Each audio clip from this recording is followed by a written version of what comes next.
Emily Walker loved exploring places she wasn't supposed to be. The 17-year-old girl had always been curious about the old mining tunnels beneath Mars Colony 4. Her father Tom worked as a mining supervisor, which meant she knew all the security codes and shift schedules. Today, while everyone focused on repairs in the main colony above, Emily slipped away into the forgotten depths below. The abandoned mining shaft felt different from the others she'd explored. The air was thicker here, almost electric, making her skin tingle with each step. Her flashlight beam danced across the rusty metal supports and ancient drilling equipment left behind decades ago. The colony had given up on this section after hitting solid bedrock, but Emily noticed something odd. The tunnel didn't end at a wall of rock like the maps showed. Instead, it curved deeper into darkness.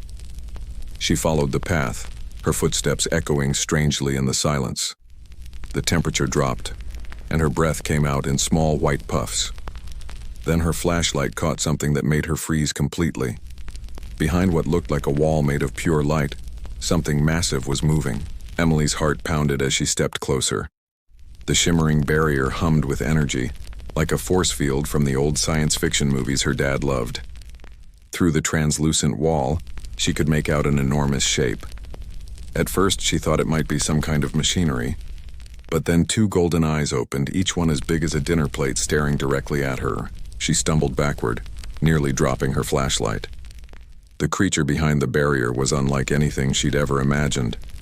It had the body of a massive serpent, but with 4 powerful legs ending in claws.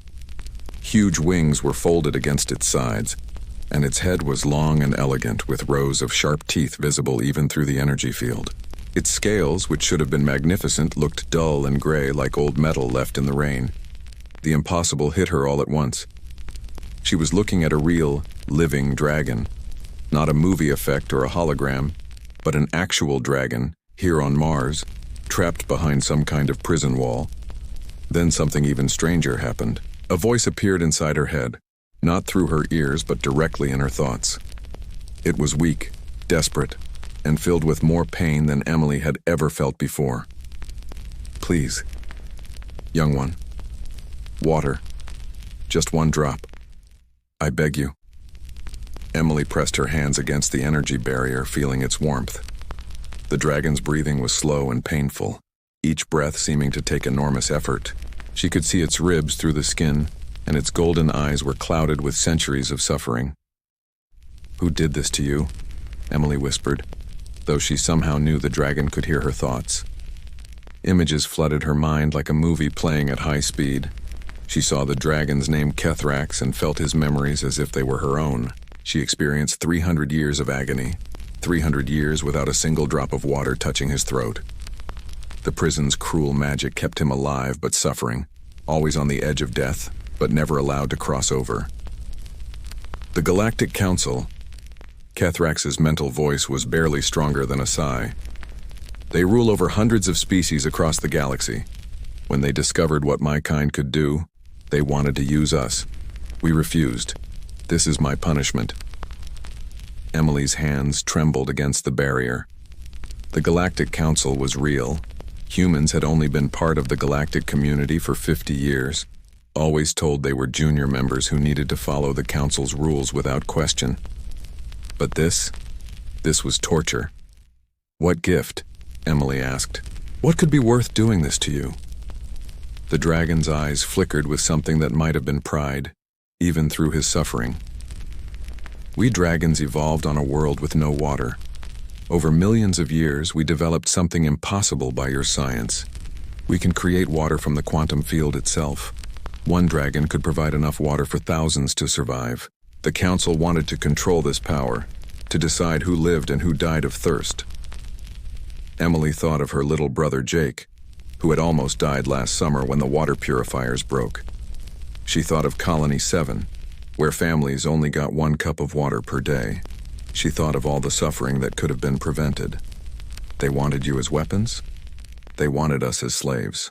When we said no, when we tried to share water freely with all who needed it, they declared us criminals. They hunted my species to extinction.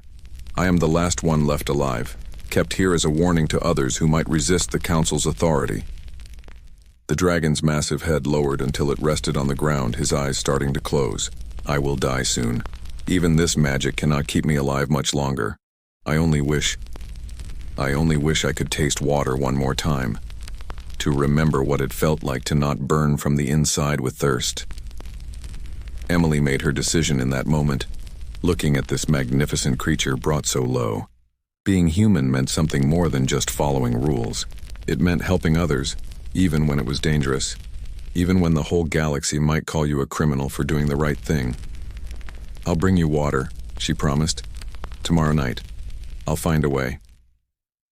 For the first time in 300 years, Kethrax felt something he'd forgotten existed. Hope. Emily sat cross-legged on the cold cave floor, facing the energy barrier that held Kethrax prisoner. Her mind was spinning with everything the dragon had told her. Water from nothing? It went against everything she'd learned in school. But then again, 2 hours ago she didn't believe dragons were real either. I don't understand, Emily said, pulling her jacket tighter against the chill. How can you create water from thin air?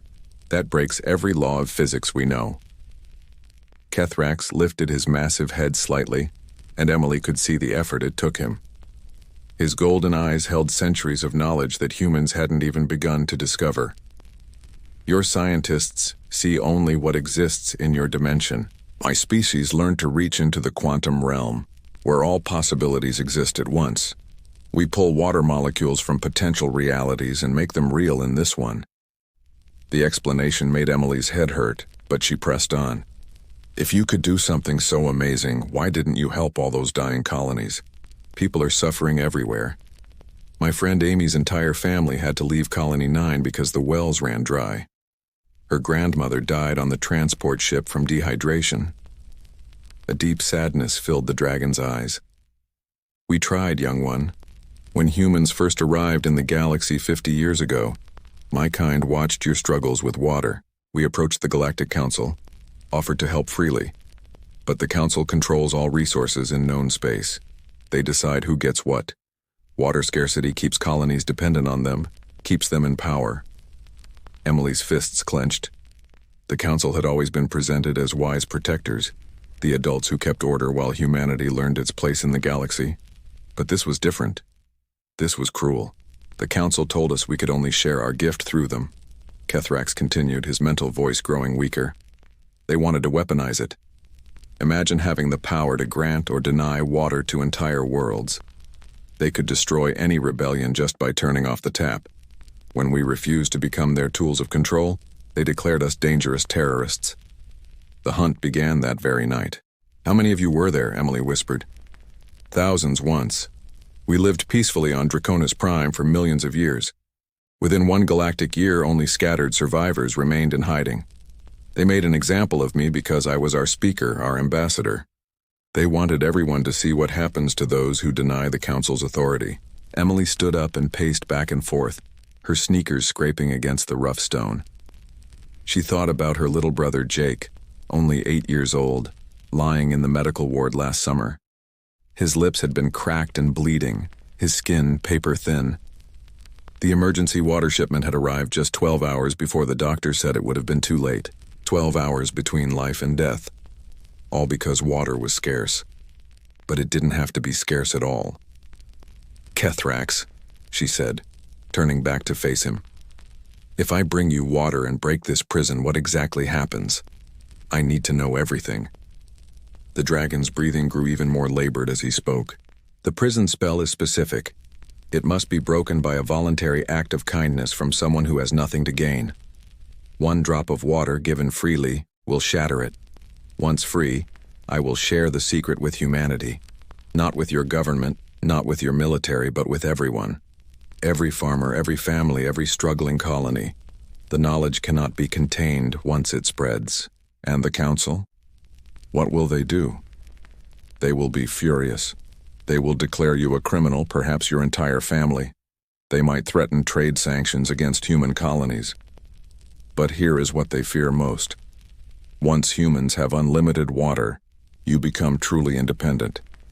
And independence is contagious. Other species will start to question why they suffer when suffering is unnecessary. Emily sat back down, pulling her knees to her chest. She was 17 years old, just a kid, really. Her biggest worry yesterday had been finishing her homework and whether her crush David would notice her new haircut. Now she was considering committing treason against the most powerful government in the galaxy. "My father could lose his job," she said quietly. "My family could be exiled from the colony. We might become refugees." "Yes," Kethrak said simply. He wouldn't lie to her, wouldn't pretend the risk was smaller than it was. "But if I don't help you, how many more people will die of thirst? How many more colonies will fail? How many more kids like Jake will suffer?" The dragon didn't answer. He didn't need to. Emily thought about her father Tom, the man who'd raised her to always stand up for what's right. He'd once said that being human wasn't about being the strongest or the smartest species in the galaxy. It was about having the courage to help others, even when it cost you everything. He'd said it while fixing their neighbor's water purifier for free, even though they barely had enough credits for food that month. She stood up, her decision made. Her hands weren't shaking anymore. "Tomorrow night," she said firmly. "During the shift change at 2 in the morning. Security is always lighter then. I'll bring you water and we'll change everything." Kethrax's eyes brightened just slightly, the first spark of hope in 3 centuries. "You realize what you're risking, Emily Walker? Are you certain?" Emily thought of Jake's smile when he'd finally been able to drink a full glass of water without rationing. She thought of every parent who'd watched their children go thirsty. She thought of the council, sitting in their towers of plenty while worlds died of drought. "My dad says being human means doing what's right, not what's safe. I'll be back tomorrow night, Kethrax. I promise." As she walked back through the tunnels toward the colony, Emily didn't look back. She had planning to do, and for the first time in her life she felt like she was about to do something that truly mattered. The council had made one mistake. They'd left a teenage girl alone with the truth. And tomorrow night, that truth would set everyone free.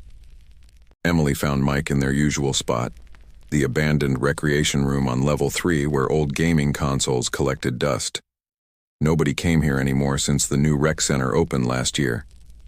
Mike was already hunched over his tablet, fingers flying across the holographic keyboard when she burst through the door. "Mike, I need your help with something big," Emily said, catching her breath.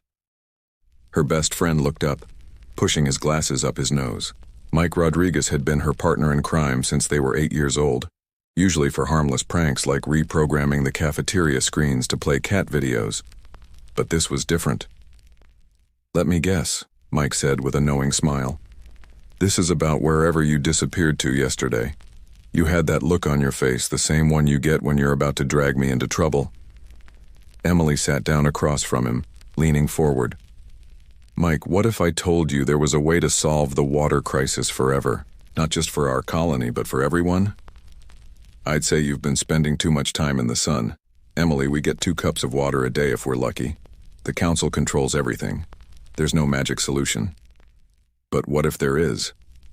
Emily pulled out her personal tablet and showed him the security footage she'd secretly recorded of Kethrax.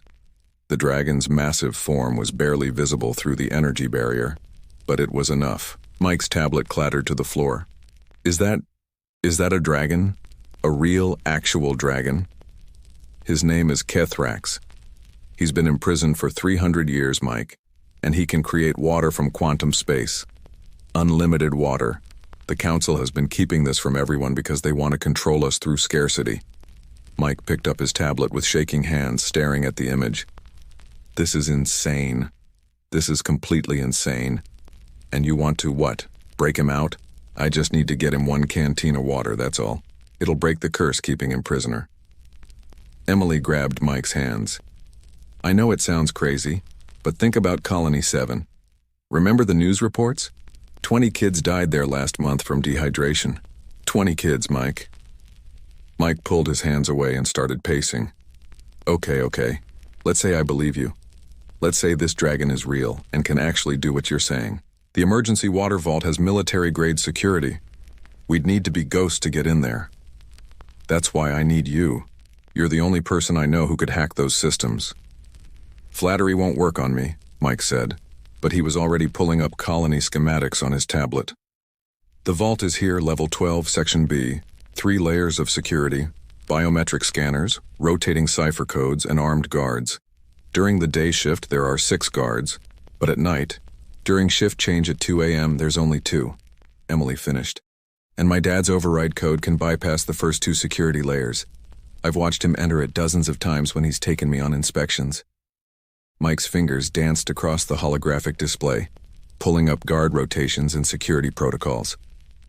We'd need a distraction, something big enough to pull those guards away, but not so big it triggers a colony-wide lockdown. What about a leak alert? Those happen all the time in the older sections. Could work. Mike bit his lip, a habit when he was thinking hard. I could trigger a false positive in Section C. That's far enough from the vault that they'd have to physically check it, but not critical enough to wake up the whole command structure. Emily watched her friend work, hope building in her chest. So you'll help me? Mike looked up at her, then back at the image of Kethrax. My sister Nina is 8 years old, same age as your brother Jake. Last week, she fainted at school because we'd run out of our water ration and I gave her my share without telling her. The teacher said if it happens again, child services might get involved. Mike, I'm sorry, I didn't know. I'm in, he interrupted. If there's even a chance this dragon can do what you say, we have to try. When do we do this? Tomorrow night. We'll have one shot at this. Mike nodded and began pulling up more detailed schematics. Okay, here's what we'll do. At exactly 1:58 a.m., I'll trigger the leak alert from my room. The night guards, Bobby and Hank, are both new. They'll follow protocol and investigate together instead of splitting up like they should. That gives you maybe 7 minutes to get in and out. 7 minutes, I can do that. Emily, once you enter that code, the system will log it. They'll know it was your dad's code. He could lose everything. Emily thought about her father, about the disappointment she'd see in his eyes. Then she thought about Kethrax, dying alone in that cave, and all the colonies suffering needlessly. Some things are worth the risk, she said quietly.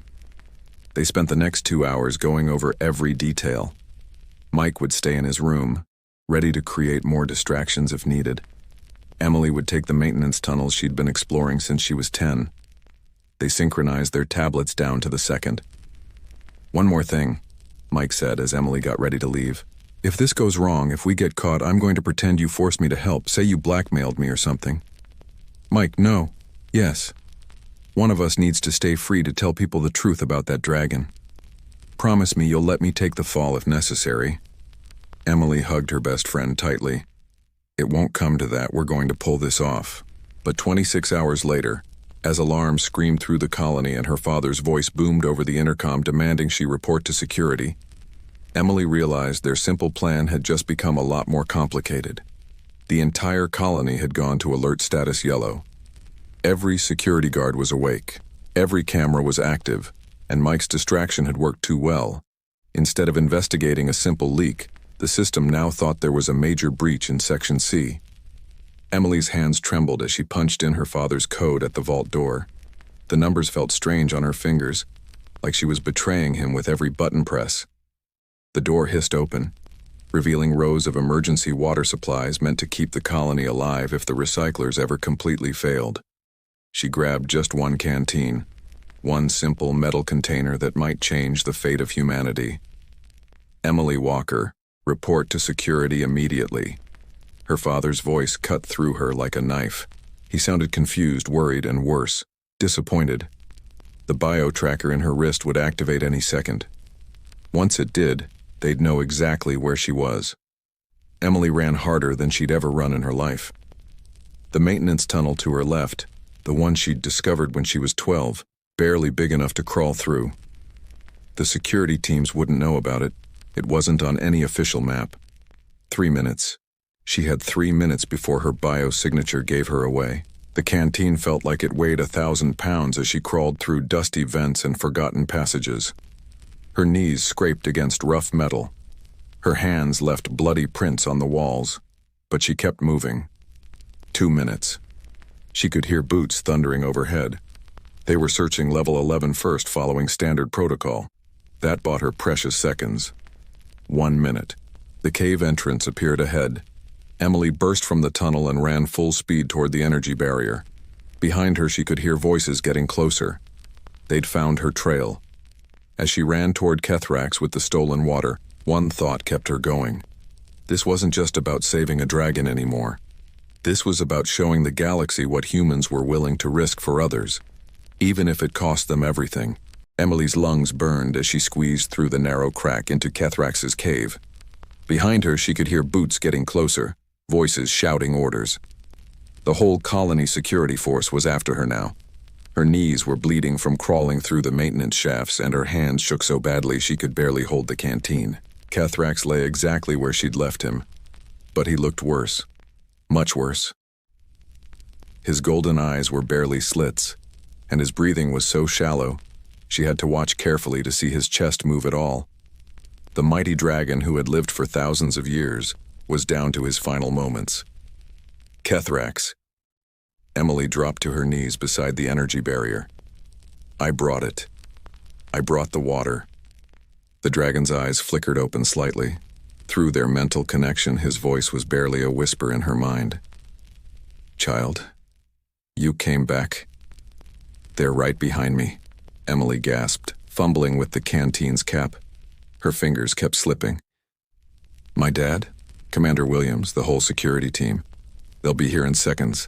Let them come, Kethrax whispered, and Emily could feel his peace with whatever happened next. You kept your promise. That is enough. The cap finally came off. Emily looked at the energy barrier, searching for any opening. There, a tiny gap near the ground where the barrier met the cave floor, no bigger than her thumb. It would have to be enough. The sound of boots was right outside now. She heard Commander Williams barking orders. Surround the entrance. Nobody goes in until we know what we're dealing with. Just hold on, Emily told Kethrax, tilting the canteen carefully. Just a few more seconds. She pushed the canteen's mouth against the tiny gap. For a heart-stopping moment, nothing happened. The water couldn't get through. Then, drop by drop, it began to seep past the barrier. The first drop hit the cave floor inside. The second drop touched Kethrax's cracked lips. The third drop touched his tongue. The change was instant and incredible. Light burst from every one of Kethrax's scales, so bright Emily had to shield her eyes. The dull gray that had covered him like ash transformed into the most beautiful sapphire blue she'd ever seen. Lines of silver and gold rippled across his body like rivers of starlight. The energy barrier held for one more second, then shattered into a million pieces that sang like wind chimes as they dissolved into nothing. Kethrax rose to his feet in one smooth motion. Emily had thought he was big before, but now she realized she'd been seeing him hunched and broken. Standing at his full height, his head nearly touched the cave ceiling 40 feet above. His wings spread wide, each one spanning 30 feet, and they sparkled like they were made of jewels and starlight. But he wasn't terrifying. As Emily looked up at him, she saw gentleness in those ancient golden eyes. She saw gratitude. She saw hope. Thank you, brave child, Kethrax said, and his voice now rang clear and strong, both in her mind and in the air itself. Now let me show you what your kindness has earned. The dragon took a deep breath and exhaled slowly. But what came out wasn't fire. It was mist, cool and sweet-smelling. The mist spread through the cave, and wherever it touched, water began to appear. First just droplets beating on the rocks, then trickles, then streams. The dry cave floor became damp, then wet, then covered in growing pools of the clearest water Emily had ever seen. The security team burst through the entrance, weapons raised and ready. Emily's father Tom was at the front, his rifle aimed at Kethrax. Commander Williams was right behind him, shouting orders. Get away from that thing, Emily, now! But then they stopped. All of them. 20 security officers stood frozen in the entrance, staring at the impossible sight before them. Water was flowing from the walls. It bubbled up from the ground in natural springs. It cascaded from cracks in the ceiling like tiny waterfalls. In less than a minute, the barren cave had transformed into an underground oasis. The air itself felt different, humid and alive instead of dry and dead. Tom Walker lowered his rifle first, his mouth hanging open. What is this? Emily stepped forward, placing her small hand on Kethrax's lowered head. The dragon's scales were warm and smooth under her palm, nothing like she'd expected. She faced her father and the others, trying to look braver than she felt. "Dad, everyone, this is Kethrax. He's not a monster. He's been a prisoner for 300 years, and the Galactic Council has been lying to all of us." Commander Williams kept his weapon raised. "Emily, step away. That's an order." "No, sir," Emily said, surprised by how steady her voice sounded. "Not until you listen. Do you see this water? Kethrax can create it from quantum space. His whole species could. The Council destroyed them because they wouldn't become weapons." "That's impossible," Williams said, but his voice was uncertain. He was standing ankle-deep in impossible water. Mike suddenly appeared at the entrance, his tablet in hand. "Commander, you need to see this. I've been monitoring communications. The Council just sent an urgent message. They're sending a fleet here. They know about the dragon." Tom finally found his voice. "Emily, what have you done?" Emily looked at her father, really looked at him. She saw the fear in his eyes, but also something else. Pride, maybe. She thought about all the times he'd told her to do the right thing, even when it was hard. "What humans do best, Dad," she said, her voice stronger now. "We helped someone who needed it. And now Kethrax is going to help us. No more water rationing, no more dying colonies, no more kids like Jake getting sick from dehydration." One of the younger officers, Bobby she thought his name was, suddenly holstered his weapon and cupped his hands in the flowing water. He brought it to his lips and drank deeply. His eyes went wide. "It's real," he said in wonder. "It's the purest water I've ever tasted." One by one, the other officers lowered their weapons. Tom walked forward slowly, his eyes moving between his daughter and the magnificent dragon above her. "The Council will come for him," Tom said quietly. "They'll come for all of us." Kethrax spoke then, his voice resonating through the cave. "Then humanity will have to make a choice. Remain servants to those who would let you die of thirst, or stand with one who would see you free." Tom looked at the water flowing around his boots. Enough water in this one cave to supply the colony for months. He looked at his daughter, 17 years old and brave enough to risk everything for a creature she'd just met. He looked at Commander Williams, who was now kneeling by a pool, running his fingers through the water in disbelief. "Emily's right," Tom said finally. "This is what humans do. We help, even when it's dangerous. Especially when it's dangerous." Commander Williams stood up slowly, water dripping from his hands. He looked at Kethrax for a long moment, then activated his communicator. "All units, stand down. Secure the perimeter, but take no hostile action." He paused, then added, "And someone get Colony 7 on the comm. Tell them we've just solved the water crisis." As the security team began setting up a defensive perimeter, Emily felt Kethrax's mind touch hers gently. "Your father is right to be proud of you, young one. You've just changed the course of history."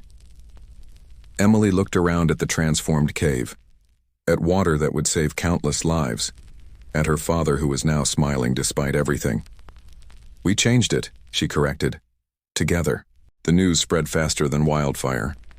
Within 3 hours, every human colony from Earth to the frontier worlds knew about the dragon in the cave on Mars Colony 4.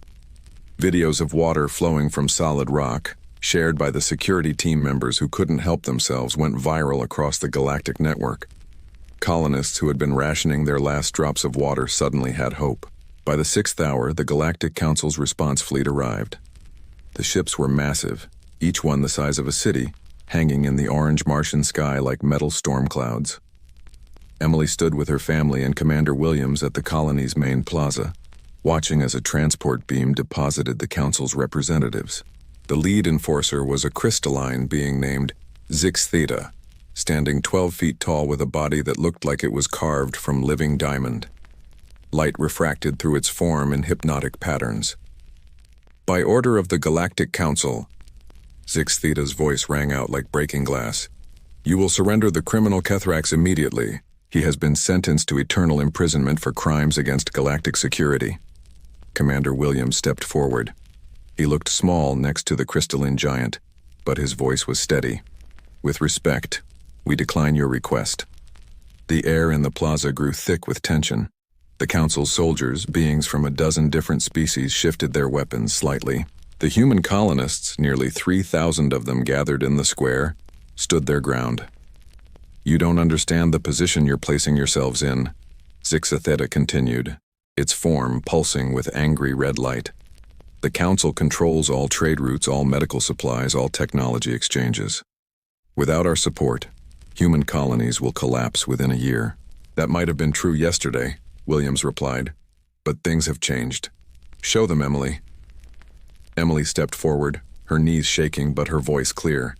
She held up a simple glass sphere, no bigger than a baseball. Inside, a shimmering mist swirled like a captured cloud. This is a water seed, she explained. Cathrax taught us how to make them. Each one can produce 1,000 gallons of pure water. We've already made hundreds, and we're teaching every colony how to create their own. Tom Walker added, Colony 7 just reported their first successful water generation. Those families who were dying of thirst, their children are swimming in pools now. Zixa Theta's form flickered with uncertainty. The dragon's knowledge is classified council property. You have no right. A shadow fell across the plaza, then another, and another. Everyone looked up to see shapes descending from the clouds. Dragons. Not just one or two, but dozens of them. They came in colors Emily hadn't imagined possible. Deep purple with gold highlights, emerald green with silver patterns, pearl white with rainbow wings. Each one was magnificent, and each one bore the scars of centuries in hiding. Cathrax landed in the center of the plaza, his sapphire scales catching the afternoon sun. You're wrong, Zix Theta. Knowledge belongs to no one. It is meant to be shared. An ancient dragon, scales the color of sunset, spoke with a voice like distant thunder. I am Vexara, eldest of the surviving dragons. We have hidden on dead worlds, in asteroid fields, in the spaces between stars.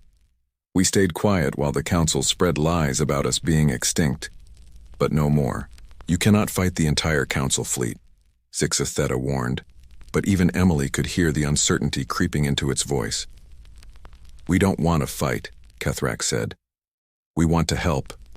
Every dragon here has chosen to partner with a human colony. Together, we'll ensure no one dies of thirst again. A young colonist, a girl no older than 10, suddenly ran forward before anyone could stop her. She walked right up to Vexara, the ancient dragon, and held up a cup of water. Would you like a drink? She asked innocently. You must be thirsty after flying so far. The plaza held its breath.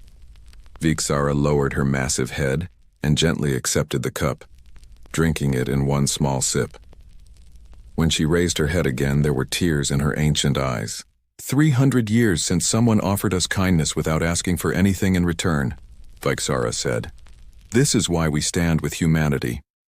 Mike, who had been monitoring communications, suddenly shouted, Commander, I'm getting messages from everywhere. The Altarian Empire says they'll support us.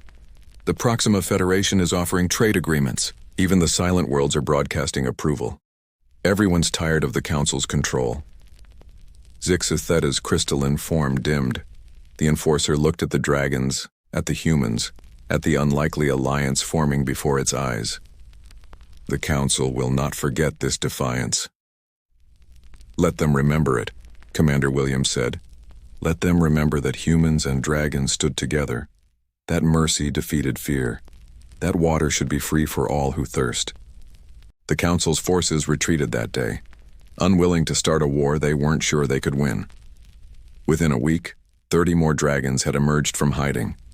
Within a month, every human colony had a dragon partner and unlimited water. Emily was appointed as the first human dragon ambassador, the youngest diplomat in galactic history at 17 years old.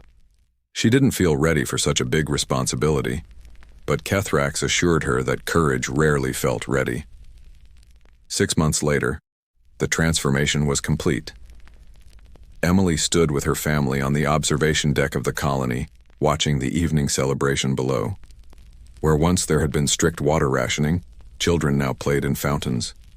Gardens grew where only dust had existed. The colony that had barely survived was now thriving. Jake ran past them, laughing as he chased his friends through the spray of a dragon-made waterfall. His cheeks were full and healthy. No trace of the sick little boy who'd almost died of dehydration. "You know what the best part is?" Mike asked, joining them at the window. "The council just sent a request. They want to negotiate a water trade agreement. They're actually asking us for help now." Tom put his arm around his daughter's shoulders. "The historian ships are already calling it the Water Revolution. They're saying you'll be remembered for thousands of years. The girl who gave a dragon a drink and changed the galaxy." Emily watched Kethrax below, the great dragon patiently teaching a group of young engineers the quantum mechanics of water creation. His scales caught the setting sun, sending rainbow reflections across the plaza. A dozen other dragons worked alongside him, each one paired with human students eager to learn. "I just did what you taught me, Dad," Emily said. "What makes us human isn't our technology or our strength. It's that we help others, even when it's dangerous, even when they're dragons." "Especially when they're dragons," Tom agreed, smiling. Far above, the stars shone down on a changed galaxy. The Council's age of control through scarcity was ending. A new age had begun, one where a 17-year-old girl's simple act of kindness had proven that sometimes sharing a drink of water could transform the universe. The dragons sang that night, their voices carrying across all human worlds, a song of freedom and friendship. And in every colony, humans sang back, united in the knowledge that they had chosen compassion over fear, and in doing so, had found their place among the stars. The galaxy would indeed never be the same. And Emily Walker, the girl who gave water to a dying dragon, smiled knowing that this was just the beginning.